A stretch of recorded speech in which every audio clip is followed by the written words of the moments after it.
Welcome to today's Explainer. We're tearing down some major productivity myths today.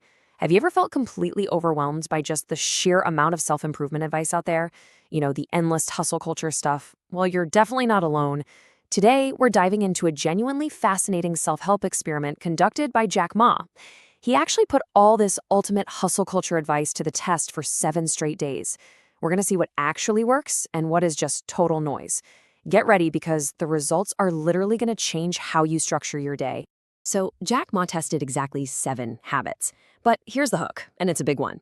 He didn't just test them one by one, spaced out over a few months. No way. He tested all 7 of these popular, supposedly life-changing habits at exactly the same time for 7 days straight. It was this extreme high-pressure experiment designed to figure out what genuinely moves the needle when life gets, complicated. Wake up early, exercise, read, meditate, plan your day, drink water, practice gratitude. Wow. You've probably heard every single one of these in some motivational speech, right? Maybe you've even tried a few, or maybe you tried the whole shebang and just felt completely burnt out trying to keep up. The truth is, managing this entire list is absolutely exhausting. And spoiler alert, out of all 7 of these highly praised habits, Jack found that only 3 of them actually changed his life. Section 1. Popular habits that failed. The reality behind the self-help hype. Okay, let's dive into this. Before we get to the magic free that actually worked, we really need to talk about the 4 heavily hyped habits that completely failed the test.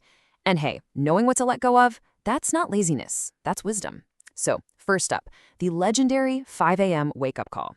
Jack tried it, and honestly, by day 3, he wasn't some productivity machine. He was just a zombie. His thinking was sluggish, his work slowed to a crawl, and his mood just terrible. So, the absolute crucial point here is this. The time you wake up does not magically decide your future. What you actually do in your first awake hour is what matters. You could wake up at 5 a.m. and just scroll your phone for 2 hours, or wake up at 7 a.m. and use that first hour perfectly. The reality is, waking up early just for the sake of the clock is a total myth. Next up is the whole reality of meditation for beginners. The standard advice he followed was to meditate for 20 minutes. But by day 3, Jack just found himself sitting in a quiet room, worrying about all his problems. Actually, scratch that. It was basically just a 20-minute session of overthinking. 20 minutes of formal practice is simply too much for a beginner. What you actually need is just 5 minutes of honest, genuine stillness. Habit number 3 that completely missed the mark was mandatory morning exercise.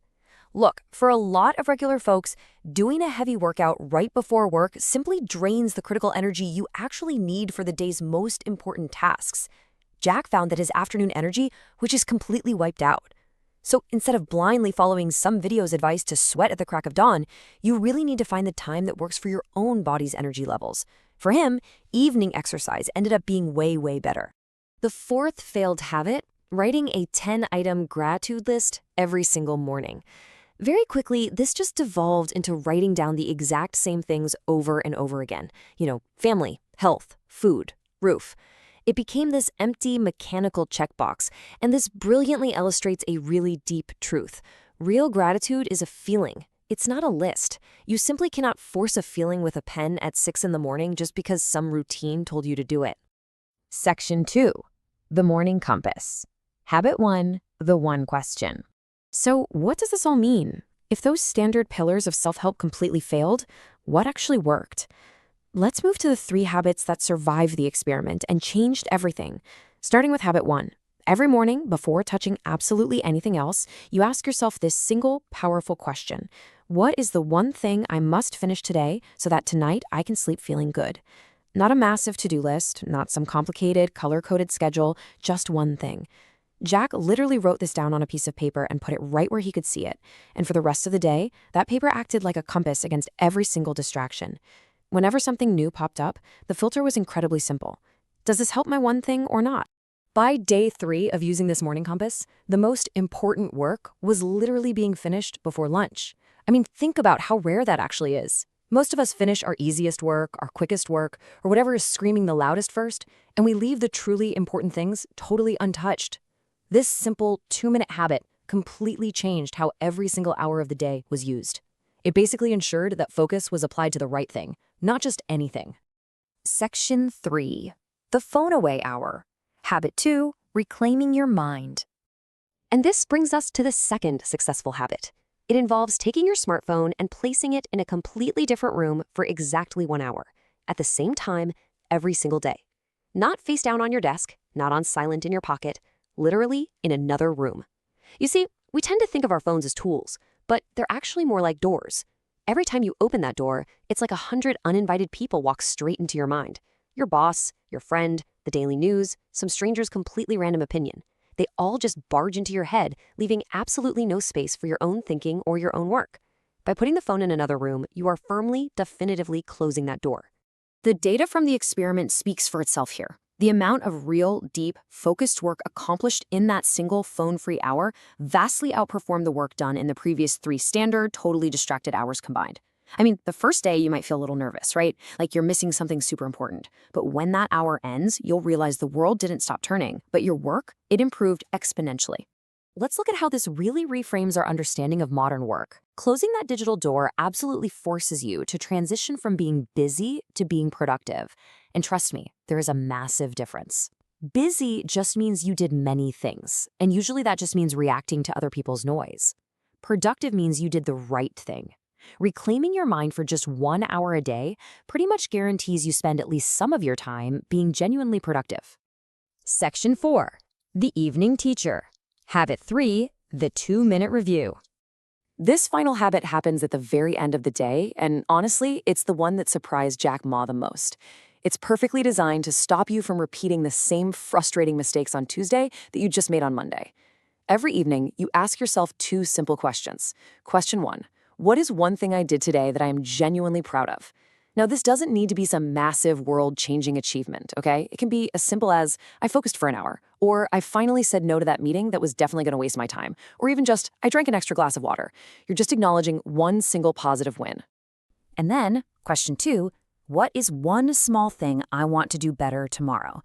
Again, we are not talking about a total life overhaul here, just one tiny, realistic improvement. Maybe you want to start 10 minutes earlier, or just avoid checking your phone for the first half hour of the morning. By answering these 2 questions, your own life becomes your greatest teacher. You really start noticing what gives you energy and what completely wastes your time. And because you are the one noticing it, you actually believe it. And that right there is when genuine change happens.